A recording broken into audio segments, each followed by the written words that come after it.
bienvenue au Centre d'art Jacques et Michel Auger.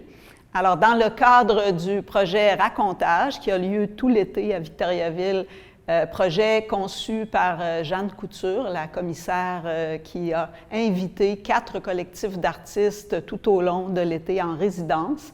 Et aujourd'hui, nous avons le plaisir d'accueillir la famille Plouffe, deuxième résidence de notre séquence de l'été.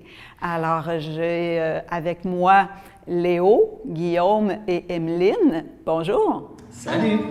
Vu que vous travaillez comme ça en famille, peux-tu m'expliquer un petit peu comment vous faites pour travailler ensemble? Parce que j'imagine que quand vous avez un projet à faire, il y a des gens qui ont plein d'idées, comment on prend les décisions. Alors, peux-tu m'expliquer un petit peu comment ça se passe?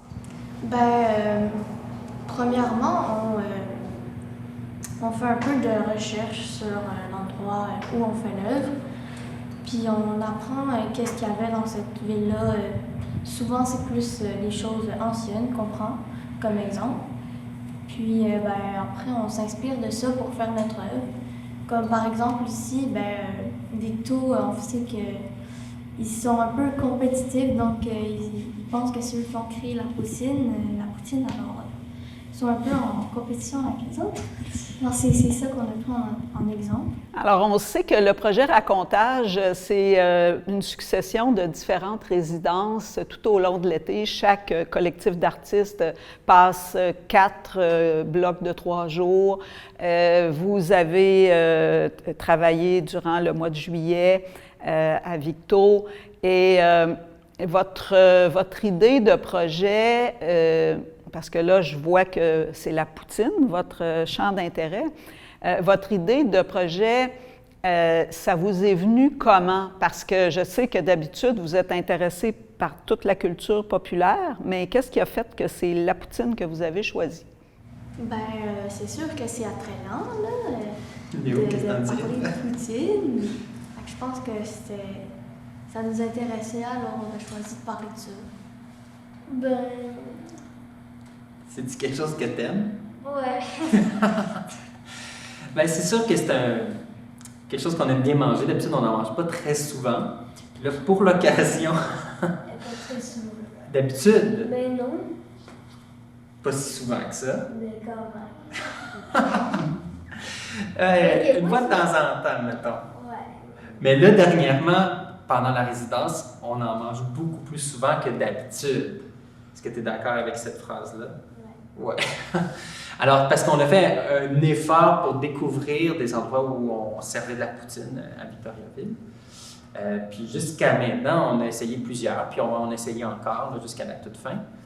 Puis l'idée, c'est qu'on cherche l'inspiration, on cherche l'histoire, d'où ça vient, on cherche à goûter. Finalement, il y a un peu une compétition non écrite, là, dans ce cas-ci, là, qui se fait entre les différents endroits où on fait de la poutine pour savoir c'est laquelle qu'on préfère. Là.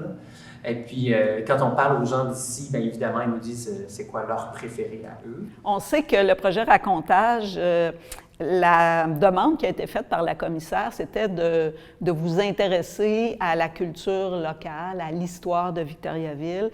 Alors, on en est arrivé à choisir la poutine comme thématique.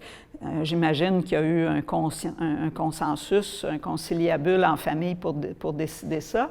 Mais comment vous voyez ça? Parce que j'imagine que traiter ce sujet-là en art contemporain, il y a derrière ça toute une démarche parce qu'on a vu des livres sur la poutine, on a vu probablement des poésies ou des chansons sur la poutine.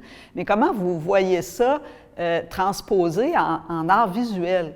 On s'est toujours intéressé à plein d'éléments de la culture populaire de cette façon-là. Donc, pour nous, c'était pas si... ça sortait pas tant de nos habitudes, on pourrait dire ça comme ça. Mais c'est vrai qu'ici, en fait, ce qui sort un peu de nos habitudes, c'est que la poutine n'est pas nécessairement associée qu'à Victoriaville, donc plutôt à la région dans son ensemble. Et c'est pas souvent qu'on fait ça, où on prend un élément qui est un peu plus... qui a une histoire un peu plus large que, disons, un quartier, une ville, un village, ainsi de suite. Là. Dans ce cas-ci, il y a quelque chose qui dépasse les limites de Victoriaville même, mais qui reste tout de même, je pense, intéressant aussi pour les gens de Victo, parce que finalement, quand on en parle avec eux, ils ont plein de choses à dire là-dessus aussi. Ils ont leur idée, leur opinion sur d'où ça vient pour vrai. Et c'est ça qui est intéressant, c'est qu'on ne le sait pas vraiment, bien que des lignes historiques qui semblent aller dans une direction, il semble qu'on ne s'entende pas pour dire c'est quoi la vraie histoire. Ouais. Comme plusieurs histoires qui se croisent, finalement, on ne sait pas c'est laquelle qui est vraie. Alors, un mélange de tout ça, c'est ça qui nous intéresse. Il y a de la fiction un peu là-dedans, probablement, de l'exagération. Puis, ben, c'est ça qui est intéressant. Alors, si je vous suis bien, votre démarche d'artiste, c'est pas seulement de réaliser une œuvre, un aboutissement, mais c'est tout le processus qui vient avant. Votre œuvre que vous faites dans le cadre de la résidence à Victoriaville a commencé un peu à prendre forme, mais c'est les rencontres avec les gens, c'est les dessins, les croquis, les témoignages, et tous ces petits éléments-là qui font votre création, finalement.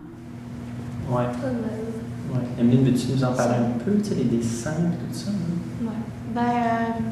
En fait, on fait souvent la plupart du temps des croquis pour avoir des idées là, pour faire notre œuvre. Chacun, de son côté, on a nos idées, on s'inspire des recherches un peu qu'on a faites sur Internet, que mon père surtout a fait. Puis moi, souvent, je fais un peu un mélange de plusieurs choses, qui ensuite ça donne une idée. Si on donne un peu l'exemple de ce qu'on a ici avec nous dans la galerie, c'est un peu une transposition visuelle, c'est une sculpture ou une installation. C'est un peu une transposition visuelle du processus que vous avez fait. Ouais. Et puis, on a une partie ici là, que je vois, on pourra voir des détails peut-être tantôt, mais il y a des éléments en bois, il y a des pièces en tissu, il y a des éléments au mur, il y a une photographie. Alors, est-ce que tu peux te décrire un petit peu? Ouais, la roche, qu'est-ce qu'a fait la roche là-dedans?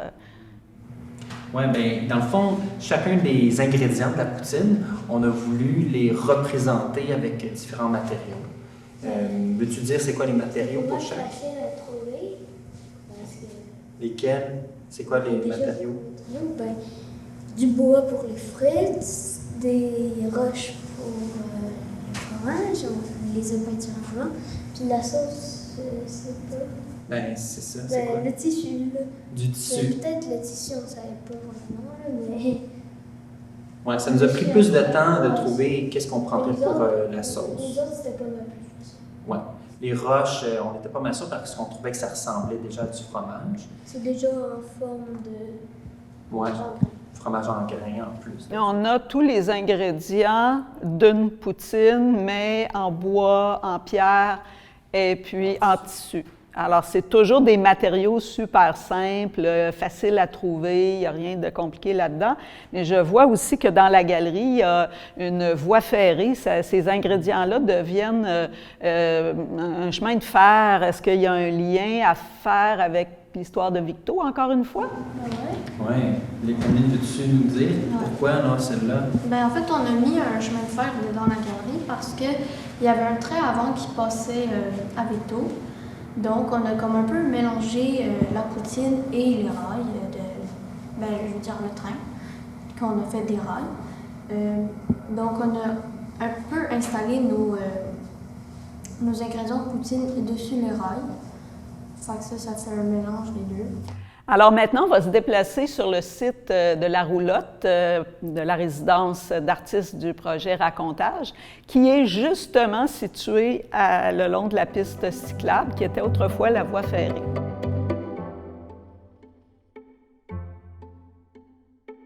On a récolté plein d'histoires. En fait, c'est plutôt finalement les origines de la poutine. Donc, les gens nous racontent, selon eux, d'où vient la poutine. Et donc, on a entendu toutes sortes d'histoires, mais on s'est intéressé plus particulièrement aux origines qui font référence à Princeville et à Warwick. Et puis, donc là, on a des bonnes pistes là, qui nous ont menés vers des gens clés qui ont un lien très spécifique avec les origines de la poutine. Alors ça, on est vraiment heureux de ça. Et on a aussi quelqu'un qui nous a guidés pour trouver des pierres qui ressembleraient à du fromage en grains. Donc, on a trouvé ça, on est allé au parc Terre des Jeunes, puis sur le bord de la rivière, l'eau est pas mal basse, donc on a pu trouver des roches qui étaient de la bonne forme pour ça. Si on avait une roche qui était un peu trop carrée, on la choisissait pas. Bien, dans ces cas-ci, on les aimait bien, là, quelque chose d'un peu informe, là, mais qui est avec des rondeurs tout de même, là, puis des endroits qui sont moins droites aussi, là, avec des petits creux. Là. Ça, c'est parfait. Là. Nous, on est bien contents de trouver tout ça. Pour le bois, mais on est venu arrondir un peu les coins et puis arrondir les bouts parce qu'une patate maison, ça n'a pas une forme toujours parfaitement carrée, mais il y a des petites courbes dedans. Et puis, pour bien ramener une texture semblable au bois plus brut, donc avec sur le grinder, là, on a mis donc un outil avec des petites brosses en métal qui viennent s'éruser donc la surface, comme pour vieillir un peu le bois. Sinon, on a aussi travaillé des dessins, donc tout le monde, les enfants, moi, bon, c'est ça, les parents et les enfants. Puis on a, juste pour un peu se mettre dedans, se mettre dans la poutine, là. Donc quelques petits dessins comme ça, là, avec les frites, la sauce, le fromage.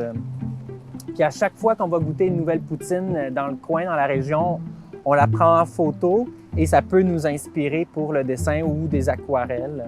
Bien, sur ce, on vous souhaite un très bon appétit. J'espère que vous allez bien manger.